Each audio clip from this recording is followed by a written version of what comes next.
Assalamualaikum warahmatullahi wabarakatuh. Gimana kabarnya semua? Semoga baik-baik saja ya. Jadi saya berharap, ini harapan saya ya, kita kembali ke kasus Vina. Harapan saya semeton dengan 7 terpidana ini sekarang dikunjungi oleh Bapak Wakil Menteri kita ya, Pak Otto, akan memberikan, ini harapan saya ya, kebebasan 7 terpidana ini sudah mulai tercium begitu. Karena di sisi lain juga semeton ya, bahwa ada temuan baru yang didapat oleh pengacara Tony gitu ya, terkait dengan kasus Vina ini. Jadi menarik untuk kita reaksi semeton, kita berdoa dan berharap semeton ya, mudah-mudahan 7 atau 8 orang ini dibebaskan. Jadi gimana video lengkapnya? Ini dia. Selamat menonton, jangan lupa like, subscribe, komen, dan skip. Marta pasang dulu. Iya. Wah, ini baru terungkap nih. Pak. Nah, ya. Kampung sebelah. Ya. Nah, setelah rumah pasang kan kita tuh banyak polisi. Ini baru terungkap nih. Jadi polisi sebelum menangkap para terpidana belum bayar pasang dulu. Iya, rumah pasang dulu. Tahu Bapak? Ya tahu, situnya banyak mobil polisi. Oh lah. Nah, kan bawa truk. Siapanya? Ya polisinya kan bawa truk. Nah, terus Hadi kan datang, pulang kerja, terus gitu. Kunaon barorangan anak, buktinya waktu kasus Vina, usah orang ngomong-ngomong aja ngajar dong. Kan kudu nama lamun boga sifat pendekar, ari pendekar teh nanjurkeun keadilan, nanjurkeun bebeneran, bela pati. Atuh silat nyeun pagelaran. Direkam menyatakan bahwa kasus Vina adalah tindakan pelanggaran terhadap kemanusiaan. 7 terpidana harus dibebaskan. Kami para pendekar di seluruh Jawa Barat akan turun ke jalan membebaskan 7 terpidana. Kitu atuh. Waduh, pada gagah. Gagah bisa. Gimana? Sehat. Selamat ya.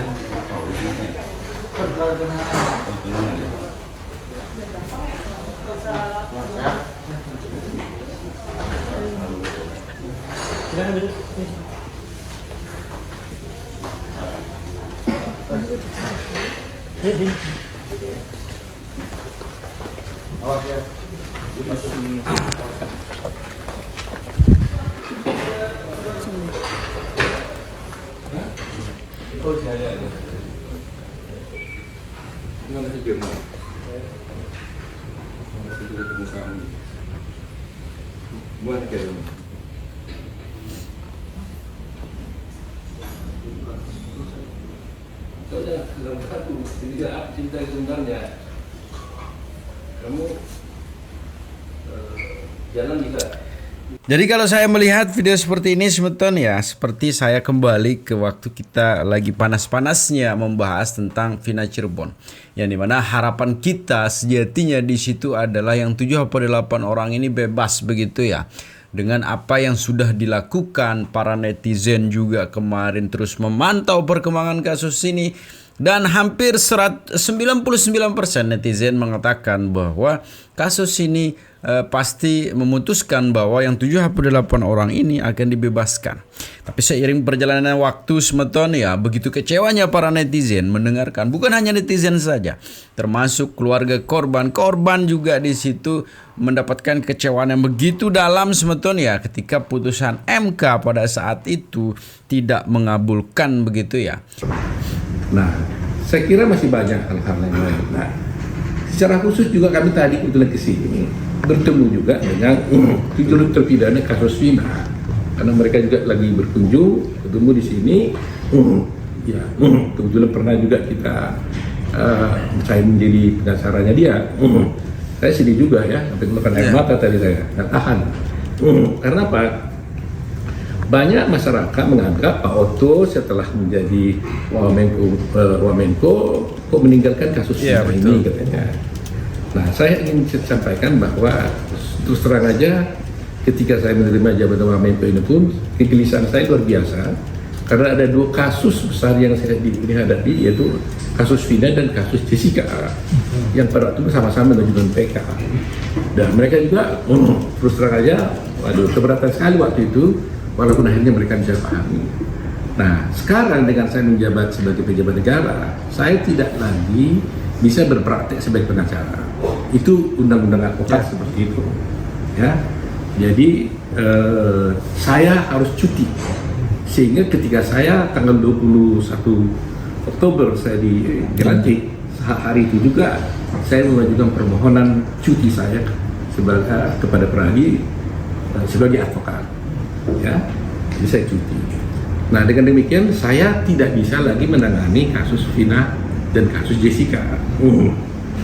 Nah, tapi beruntung karena ada tim, waktu itu ada juga Pak Jutek, ada Pak Ruli, saya pesankan pada mereka supaya tetap melanjutkan, dan mereka konsisten terus melanjutkan perjuangan mereka untuk membela Vina. Dan di kasusnya Jessica ada juga tim yang lain yang bisa menangani, ada Ibu Dame, ada Yakub dan sebagainya di sana. Ya. Ada Bostan juga. Nah, jadi saya juga secara khusus tadi melihat bahwa 7 pidana di sini keadaannya ya baik-baik saja, saya udah cek di lapas mereka baik-baik, walaupun menitipkan tentang adanya keinginan dia untuk saya mendapatkan keadilan bagaimana. Nah, tapi ada satu memang, yaitu si Sudirman, dia ngeluh sakit, ya ngeluh sakit, punggungnya, karena dulu katanya dia merasa dulu katanya dia ditembak punggungnya dengan peluru karet, sehingga sekarang ini masih selalu nyeri. Kalau dia duduk nggak tahan, tapi kalau dia jalan lebih nyaman. Tadi kita udah sarankan agar dia diperiksa ya di rumah sakit, ya, mungkin di ronsen atau di MRI supaya mendapat kepastian, ya. Karena dia masih muda sekarang, kita lihat begini, jangan tiba-tiba dia lumpuh total, kita nanti, waduh gimana itu ya, kita nggak bertanggung jawab itu namanya. Jadi lebih bagus lebih dini dicek gitu kan. Karena ini orang ini pun masih muda, umur 29 tahun, kejadian ini belum 1 tahun. Ya. Nah, soal kasusnya, saya sebagai di sini Menko tentu tidak bisa soal kasusnya. Itu adalah menjadi urusan dari cara yang sekarang. Walaupun saya tidak bisa katakan begitu langsung saja ya.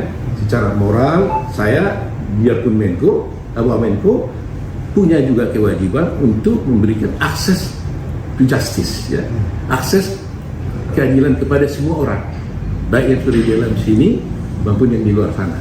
Itu tugas kita sebagai Menko juga, gitu. Jadi seperti kita tahu juga Semeton ya, memang benar ya apa yang menjadi kekhawatiran dari Pak Otto begitu. Banyak juga berpendapat bahwa kita sih sebenarnya kemarin begitu berharap ya dengan diangkatnya Pak Otto sebagai wakil menteri akan memberikan peluang besar lah untuk persidangan itu dikabulkan begitu ya. Tapi kenyataannya bahwa di luar dari prediksi kita semua Semeton ya, bahwa hadirnya Pak Otto di wakil menteri juga tidak berpengaruh apapun begitu ya kepada 78 orang ini begitu. Dan ini penjelasan Pak Otto juga ya, bahwa memang waktu beliau sudah masuk di kabinet begitu ya, dia sudah langsung cuti sebagai pengacaranya begitu. Mungkin itu yang menyebabkan ya bahwa, dan kita tidak tahu akan ahli itu begitu Semeton ya, wewenang sebagai pengacara beliau itu, wewenangnya beliau itu kemarin itu memang udah dilepas di kasus Jessica sama 7 terpidana ini begitu. Sangat disayangkan Semeton ya. Tapi kita harapkan adalah harapan untuk 78 orang ini untuk dibebaskan ya. Kita lanjutin Semeton. Itu sebanyak Pak Surya, Ibu Amel Pasaribu ini ikut hadir bersama kita di sini.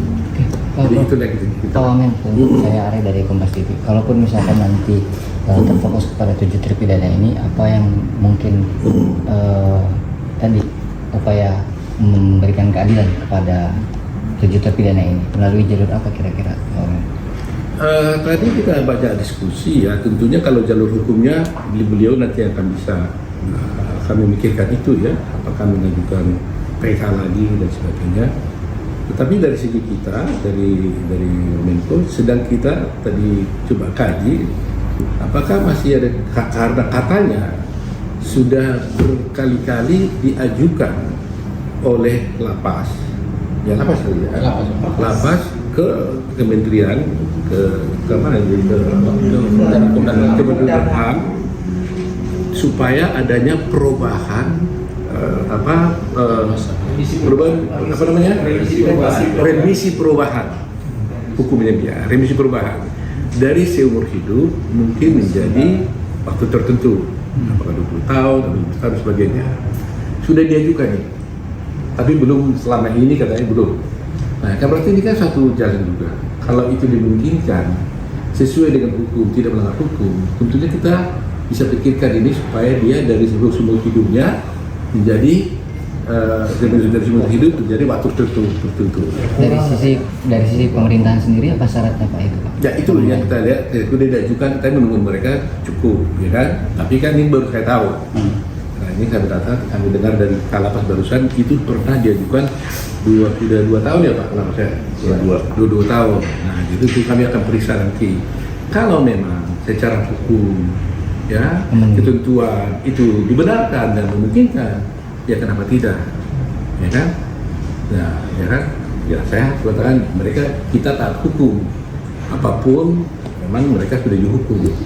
Tapi kan kita juga tahu bagaimana proses kasusnya, ya kan? Jadi kita akan minimal itu nanti akan kita bawa kepada di lingkungan Kemenko, kita bicarakan dengan Menko, bicarain dengan pihak-pihak terkait soal ini nanti. Nah di samping juga sampai sekarang kan belum ada juga ketentuan yang pasti detail pengukuran tentang amnesti, ya kan? Walaupun amnesti tidak harus menunggu gelondongan. Sekarang juga orang nggak amnesti boleh-boleh saja, asal syaratnya dipenuhi kan gitu.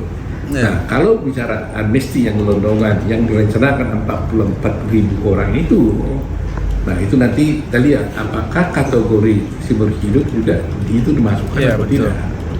Nah ini masih semua dalam pembicaraan. Jadi itulah kami datang ke sini itu dalam rangka melihat, ya mengumpulkan datanya semua, mengkaji, melihat secara langsung apa yang terjadi supaya tidak apa katanya saja, ya kan, jangan apa-apa senang saja, tapi kita lihat dan ini menjadi bahan kajian kami langsung di Kementerian Koordinator Hukum dan HAM. Tentunya akan kita bicarakan dengan Menko kita nanti ke sana. Pak Wamen mau tanya mengenai kemarin sidang yang ricu antara Asman dengan Hotman Paris, terus ada kuasa hukum yang naik di atas meja itu sendiri gimana? Wah, sebagai lawyer, walaupun sekarang tidak cuti ya, cuti. Ya kita sedih juga ini sebenarnya ya. Sepatutnya kita harus menghormati dengan ini. Memang terus terang aja sampai sekarang ketentuan undang-undang tentang contempt of court itu nggak ada.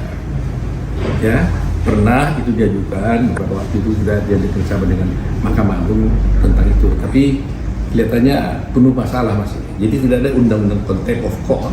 Walaupun orang bisa menuduh apakah ini contempt of court atau tidak.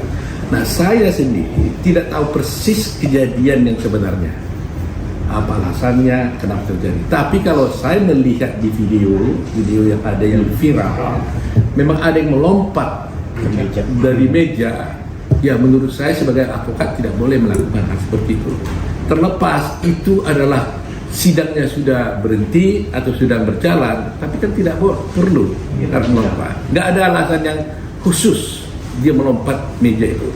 Nah, persoalannya sekarang adalah ini kan organisasi yang seharusnya mengambil tindakan terhadap seperti itu. Apakah itu dianggap melanggar kode etik atau tidak? Karena kami sebagai lawyer ya, ini saya bicara lawyer dulu ini ya, yang sudah lagi cuti ini.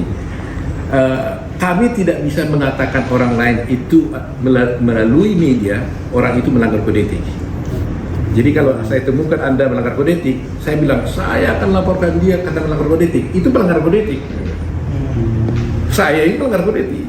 Seseorang advokat yang menuduh seseorang melanggar kode etik dan disampaikan kepada media massa, itu adalah melanggar kode etik. Jadi kalau saya mau rasa ada orang lain melanggar kode etik, saya nggak lapor kepada wartawan, saya lapor ke Dewan Kehormatan.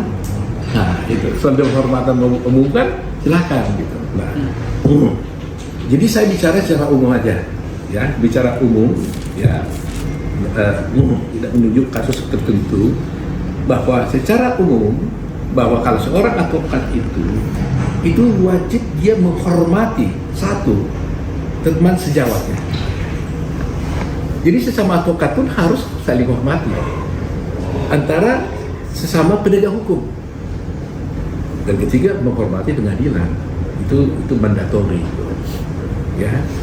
Nah, betapapun kita setuju dan tidak setuju dengan sikap pengadilan, cara pengadilan, ada mengatakan macam-macam pengadilan itu begini-begini, tapi kehormatan itu harus diberikan bukan kepada person-personnya, tapi adalah kepada pengadilan itu sendiri. Berarti Pak Wamen kalau misalnya sampai naik meja itu masuk dalam pelanggaran dalam persidangan. Ya, itu yang saya katakan Dewan Kehormatan akan memutuskan itu.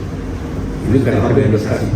Ya, organisasi. Nah, sekarang orang itu ada yang melaporkan dia ke organisasinya nggak? Iya, betul. Dia berada di organisasi mana? Ya kan? Nah, karena Dewan Kehormatan pun seperti kalau itu upaya anggota beradi, Dewan Kehormatan pun tidak boleh memeriksa itu kalau tidak ada yang melaporkan. Tapi boleh dilakukan pemeriksaan oleh komisi pengawas tanpa ada laporan. Gitu. Nah, saya nggak tahu orang ini dia organisasi yang mana. Tetapi secara umum ya, maka apapun yang terjadi sebaiknya dia tidak boleh melakukan seperti itu. Ya siapapun dia, secara umum ya, karena itu kan menodai norma pengadilan. Nah, pertanyaannya sekarang siapa yang melakukan penindakan? Kalau tidak ada laporan bagaimana? Ya. Kalau tidak ada laporan bagaimana? Dari sini mestinya pengadilan kan yang mengeluarkan sumpahnya dia. Ya, pengadilan yang harus mengambil jalan. Mahkamah Agung di sini. Ya. Nah, karena selama ini sekarang orang berpraktek di pengadilan itu risikonya adalah dia tidak lagi menggunakan kartu advokat organisasi advokatnya, tapi menggunakan berita acara sumpah. Nah, di sini akhirnya, jadi karena berprakteknya di udara sumpah, ya Mahkamah Agung yang bertindak kan gitu. Bahwa berarti ditegaskan dalam kunjungan ke lapas-lapas rutan kali ini tidak ada pembuatan lapas atau rutan baru lagi ya Pak? Kita tidak berparadigma, mas saya. Ya. Paradigma berpikir kita bukan menambah lapas, gitu. Paradigma. Tapi bagaimana mengurangi kejahatan supaya lapas kosong. Tapi fakta sekarang ini kan lapas terbatas, kejahatan bertambah, ya. Sehingga penghuni bertambah. Bagaimana caranya menyelesaikan ini?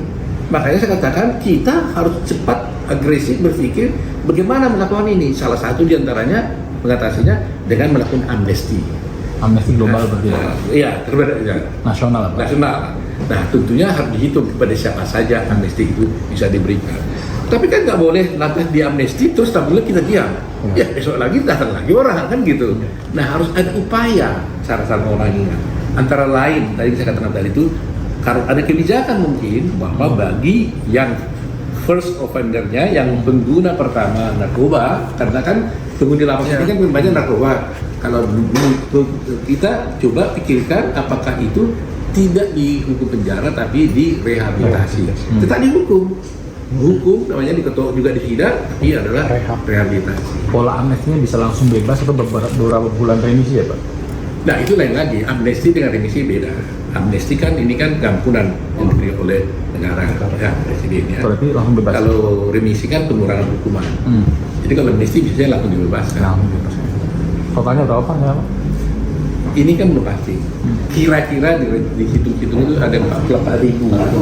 44.000 ya? 44.000. Se-Indonesia Pak. Itu sebetulnya ya. Mudah-mudahan lah ya, mudah-mudahan. Itu apa yang menjadi harapan kita selama ini, karena kasihan juga ya kemarin waktu orang tuanya siapa itu meninggal dunia juga, perlakuan terhadap mereka itu kok kelewatan begitu, di luar batas apalah namanya, karena kan harus diborgol di apa begitu ya, sekelas Sudirman saja diborgol begitu. Kita sih tidak, kalaupun itu memang protapnya begitu ya, tapi adalah gitu, karena bagaimanapun juga mereka itu kita sendirilah kenapa mereka dihukum ya. Segitu sebentar ya, tetap jaga persatuan dan kesatuan kita. Assalamualaikum warahmatullahi wabarakatuh.